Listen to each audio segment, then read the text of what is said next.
আমার নেত্রী দেশ নেত্রী বেগম খালেদা জিয়া আজকে কারাবন্দী, আমার নেত্রী আজকে জেলে বন্দী, আমার নেত্রী আজকে অসুস্থ। এই অবস্থায় আপনাদের মতো ভাইরা আর আমাদের মতো মুরব্বী যদি বসে থাকি, তাহলে দেশ নেত্রী কোনোদিন মুক্তি পাবে না, এই দেশের গণতন্ত্র মুক্তি পাবে না, এই দেশের মানুষ কোনোদিন মুক্তি পাবে না, এই দেশের স্বাধীনতা, এই দেশের সার্বভৌমত্ব কখনো টিকে থাকবে না। ভাই, ৩০ লাখ শহীদের রক্তের বিনিময়ে এই স্বাধীনতা অর্জিত হয়েছে। আজকে এই দেশকে স্বাধীন রাখার জন্য আরো ৬০ লক্ষ লোকের রক্ত দিতে হবে, তাহলে যদি এদের স্বাধীন থাকে, নইলে এদের স্বাধীন থাকবে না। আপনাদের মানসিক প্রস্তুতিটা সেভাবেই নিতে হবে। কি ভাই, চুপ হয়ে গেলেন যে? ভয় পেয়ে গেছেন? শোনেন, যদি কোনদিন সময় আসে, যদি কোনদিন সময় আসে, আপনি যান বা না যান, ইনশাল্লাহ মির্জা আব্বাসকে সামনে গিয়ে দেখতে পাবেন যে আমি আপনাদের সামনে আছি। একবার যুদ্ধ করেছিলাম দেশ স্বাধীন করার জন্য, আরেকটি বার যুদ্ধ করতে চাই দেশের স্বাধীনতা রক্ষা করার জন্য। প্রিয় ভাইয়েরা, আমার নেত্রী আজকে জেলে কেন? আমার নেত্রী কি কারণে জেলে থাকবে উনি? আমি কোনো কারণ খুঁজে পাই না। চোর, ডাকাত, বদমাশ, ছিনতাইকারী, লুটেরা, বাটপার, এরা মুক্তি পেয়ে যায়। মখারামদের মতো লোক ব্যাংক লুট করে মুক্তি পেয়ে গেল, হাজি সেলিমের মতো লোক মুক্তি পেয়ে যায়, আরো কত লোক বেঞ্জিরা দেশ ছেড়ে চলে যায়। আমার নেত্রী কেন জেলে থাকবে? কি অপরাধ করেছে উনি? দেশ নেত্রী বেগম খালেদা জিয়ার কোনো অপরাধ নাই, নিরপরাধ। আজকে যখন আমি পত্রিকা পড়ি, পত্রিকা দেখলাম যে লেখা আছে হাসান মাহমুদ, উনি বলছেন যে ভারতে অনুমতি সাপেক্ষে বোঝায় না, ভারতের কোনো আপত্তি নাই, প্রধানমন্ত্রী চীন সফরে যাবেন, কোনো আপত্তি নাই।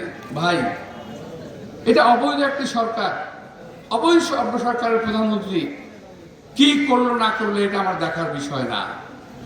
আমার বিষয় হলো একটা দেশের প্রধানমন্ত্রী অন্য একটা দেশের অনুমতি নিয়ে কেন বিদেশে যাবেন, কি কারণে?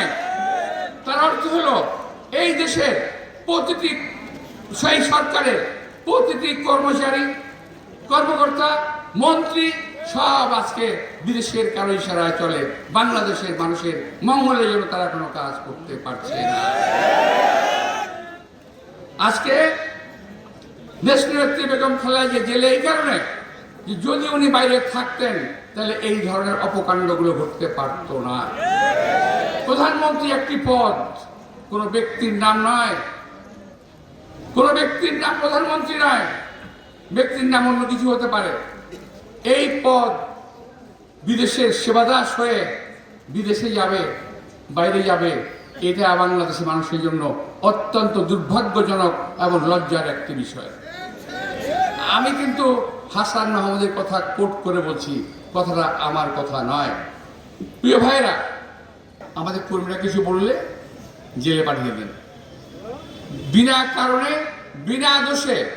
আমার ভাই, এক ছোট ভাই বলে গেছেন, আমাদের টিটু বলে গেছেন, খুব সুন্দরভাবে বলে গেছে ও কথাটা, যে আমাদেরকে যিনি গ্রেফতার করেন তিনিও জানেন নির্দোষ, যিনি লেখেন তিনিও জানেন নির্দোষ, যিনি চার্জশিট দেন তিনিও জানেন নির্দোষ, যিনি রায় দেন তিনিও জানেন নির্দোষ। কিন্তু কার আদেশে, কার নির্দেশে আমার নেতা কর্মীদের কাছে সাজা দেওয়া হয়েছে? প্রিয় ভাইয়েরা, আমাদের দেশ নেত্রী বেগম খালেদা জিয়া আর গণতন্ত্র একসঙ্গে যায়, একসঙ্গে চলতে পারে। খালেদা জিয়া বিহীন গণতন্ত্র কখনোই চলতে পারে না, হতে পারে না। আর আওয়ামী লীগ এবং গণতন্ত্র কখনো একসঙ্গে চলতে পারে না। যেখানে আওয়ামী লীগ আছে সেখানে গণতন্ত্র নাই, যেখানে গণতন্ত্র আছে সেখানে আওয়ামী লীগ থাকতে পারে না। তাই দেশনেত্রী বেগম খালেদা জিয়াকে আমাদের যে কোনো মূল্যমুক্ত করতে হবে। তার মুক্তির উপরে নির্ভর করছে এদেশের মানুষের, আমি আগে বলেছি, আবারও বলি, বারবার বলবো, এদেশের মানুষের গণতন্ত্র, এদেশের মানুষের স্বাধীনতা, এদেশের সার্বভৌমত্ব তার মুক্তির উপর নির্ভর করছে প্রিয় ভাইরা। সুতরাং খালেদা জিয়ার মুক্তির আন্দোলনকে আমাদেরকে বেগবান করতে হবে। খালেদা জিয়ার মুক্তিকে আমাদের আরো জোরদার করতে হবে। আল্লাহ যতদিন তোমার গায়ে রেখেছেন, আমরা ওনাকে আমি জীবিত অবস্থায় দেখাতে চাই যে দেশ নেত্রী বেগম খালেদা জিয়া, তুমি দেখে যাও আমরা পারি বা না পারি, তোমার জন্য আমরা যুদ্ধ করেছি, তোমার জন্য আমরা আন্দোলন করেছি, তোমার জন্য আমরা রাস্তায় নেমেছি, এটি আমরা তোমাকে দেখিয়ে দিতে চাই। উনি এটা না ভাবেন যে আমার দল কিছুই করতে পারলো না, আমার দল আমার জন্য কিছু করে নাই।